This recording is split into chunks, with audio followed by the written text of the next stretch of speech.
bothers me, Doug, about that as well is that, you know, we go through the math and then suddenly you have a document Brian sent you several days earlier regarding the math that has a bunch of changes in it, and none of that's in there. I mean, what is it? I don't understand that. Changed from that document anyway. Yeah, it was changed from that document anyway. I was working with Brian, who I thought was the master of that math, but he had sent you an updated math 3 days earlier that didn't appear in the final document that we were trying to... Okay, I don't know. Steve was handling that. I don't know whether Steve says he did put it in there. So I don't... But then we go through the document that we're filing and it's not there. Okay, but we were on the third draft when I took it over. You guys had, opportunities like crazy to... Okay, but that's the thing. Brian had sent it to you earlier, and it still wasn't appearing in final drafts. If that's true, then something crossed in the email, because Steve said he put it in there, and maybe there's a piece of the math missing between the cross and the email. But you're right in terms of... Is Steve there? I don't know. He probably is. I mean, and my other question is a simple question my dad asked about electrical engineers being mathematicians, and said, didn't they sit and do the pencil out the math of all this themselves? Here's what happened on that, and I really gotta go, guys. Steve was preparing the application. We worked with Brian and you, Eliot, on the application. In some of the letters and emails, he said that he doesn't understand the math. He can't. I'm not getting any of those. Huh? I'm not getting any of those emails. Well, then talk to Brian. Because we were corresponding with Brian on that. And I don't know why you weren't getting it, if that was the case, or if we were, I don't know which letter went to who, blah, blah, blah. But I do know that we mentioned that we didn't understand the math. And we were up to the third draft, if I recall. And you're right, Jim, that it shouldn't have taken, it shouldn't have, been last minute, and you should have had time to do it. I totally agree, but I can't take total blame for that. Well, but wait a minute. Steve has fundamental errors on understanding the math, and yet we're going to file it with him having math problems? It's your duty to either help us understand... But then I've got a point. We did help you. We sat on the phone for an entire day, walked through this. The day of the filing, you mean? And if this math is still wrong, there's something really fundamentally wrong here. Let me check it again. Okay, yeah, let us call you back in a while. Is Steve in today, too? I didn't get involved until Wednesday, so... Right. But I tell you one thing, Doug, that you should do is just a matter of course going forward. Eliot being the owner of the company and the person that Brian reports to, is any future email correspondence whatsoever should always be copied to him. That's kind of just a standard practice we all do in a company.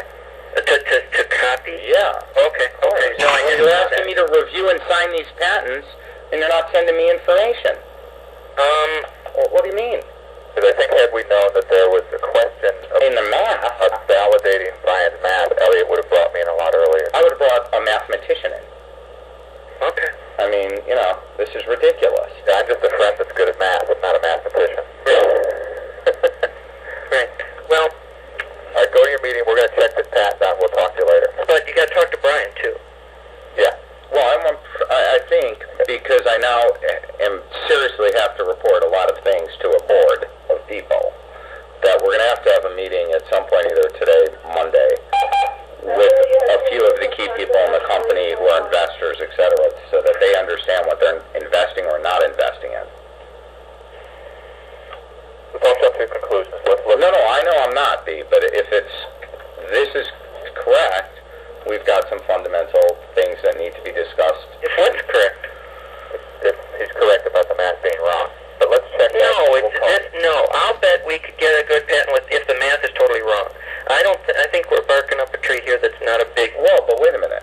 The question is, if it still remains wrong, and we gave you the right changes, it should have been filed right. And then all the a sudden I'm left with a patent. Okay, talk to Brian. I will. Brian gave me the right changes. I followed what Brian gave me. Okay. Okay. And I don't mean to, No, I yell out at that, but that's what happened. That's no problem. Totally hear that. Okay? Thanks, Doug. Okay. Bye-bye. Talk to you Monday. What's this stuff?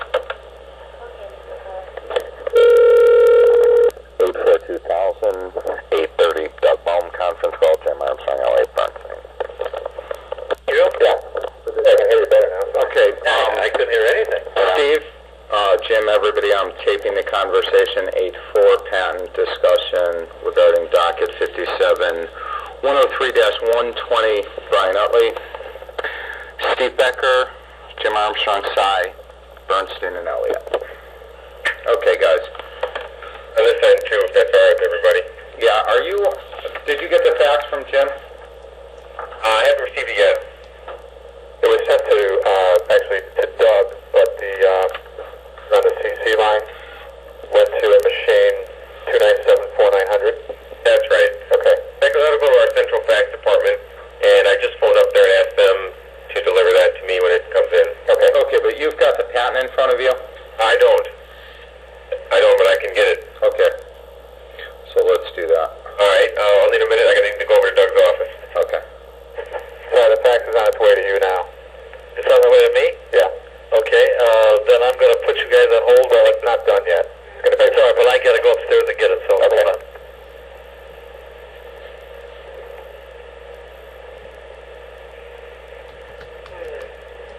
Never go moment. They didn't put the And we corrected that. yeah. And I did it again on Wednesday night. And he said to me all these changes were in, That's it. and I went through them at 11:15 at night with him, so I said all the math has been And changed. I was went- looking at him, I said these haven't been changed. He said no, I'm working on a copy that's been changed. I'm going to send it to Brian and And sign off, and so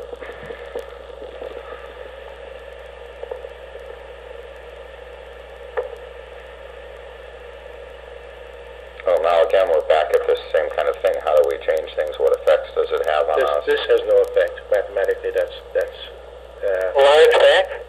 Yes. Oh, okay. 9 pages. but obviously this has an effect. A huge effect. It gives you a completely altered number.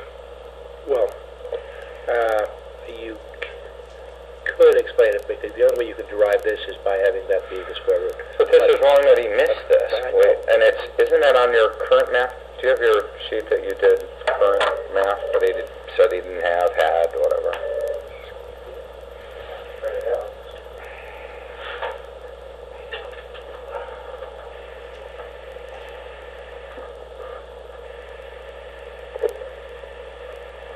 Brian, do you have the patent book? Yeah. Okay. I need to borrow that.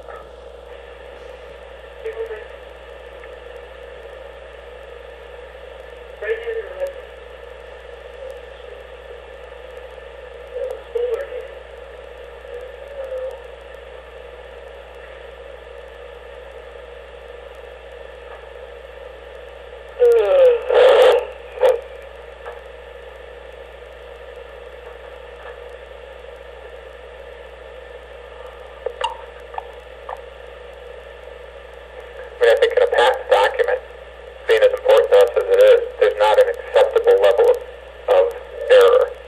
It's either got to be all right, or it's not acceptable. Well, and that's what we heard from Doug this morning. So, I mean, it's hard to fathom this. Well, you know what, guys? I don't understand. So why doesn't somebody try to take 5 small minutes and tell me what... Because I sat in a meeting with all the lawyers. Here, Dad, let me give you an example. Is 2,560,000 times 0.8 the same as 2,560,000 times 1.25? Yes or no? I doubt it. Okay. Well, that's the fucking issue. Okay, that's how far off these are. Okay. This is Steve. I'm back, and I can't seem to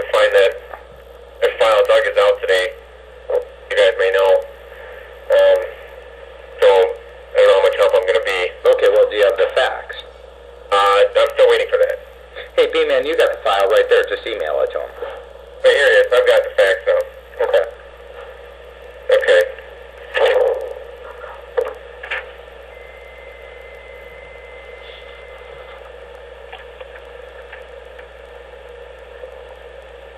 Now, Steve, Doug also mentioned that you had emailed some correspondence to us that you didn't think the math was right earlier. I have no records of any of this.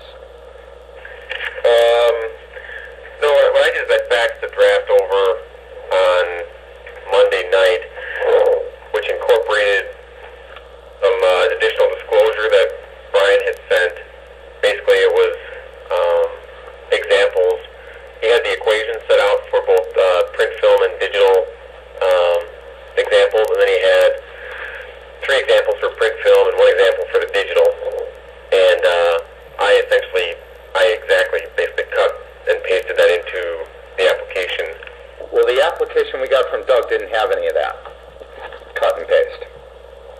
Because what it had was the old stuff, and Brian referred to having sent this to you several days earlier, and yet it wasn't in there.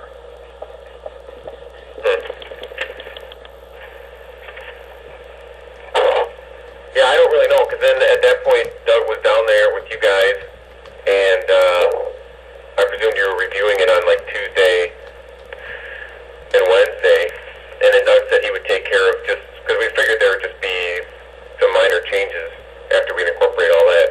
Well, it wasn't incorporated, so there were huge changes. Oh. And it would have been filed completely wrong had it not been for Jim Armstrong reviewing it. Everybody would have nodded off on this and accepted wrong, completely wrong filings. Maybe he should be part of this conversation. He's on this conversation. Oh, good. Hi, Brian. Hey, hi, Steve. Brian's here and Jim Armstrong's here. Okay. Well, the only link we're missing here is Doug, because Doug took the last few steps of incorporating comments and actually filing the application on Wednesday. Hey, B-Man, forward him a copy of the final draft, would you? In the end, Steve, I think the most important question to have answered is what are our rights and obligations and opportunities relative to correcting this without any ill effects to us? Yeah. There's plenty of opportunity, essentially. We can file, if there's substantial errors in the application as it was filed, we can simply file a new application as soon as we get those fixed, either on Monday or Tuesday or what have you.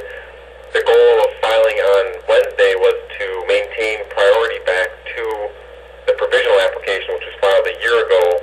So did we lose that if they're wrong?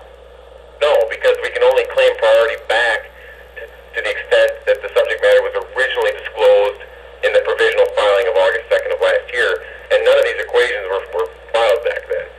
But the original process was. Right.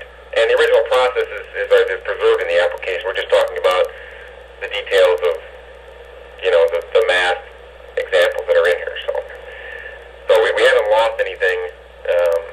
Well, we lose claiming back to the priority of the original provisional. So that we did lose something, or am I incorrect in what I'm hearing? Yeah, no, we didn't lose. The original provisional can only provide priority for what was originally disclosed. And the math was not originally disclosed, right? Well, no, but the math is a subject of the invention, not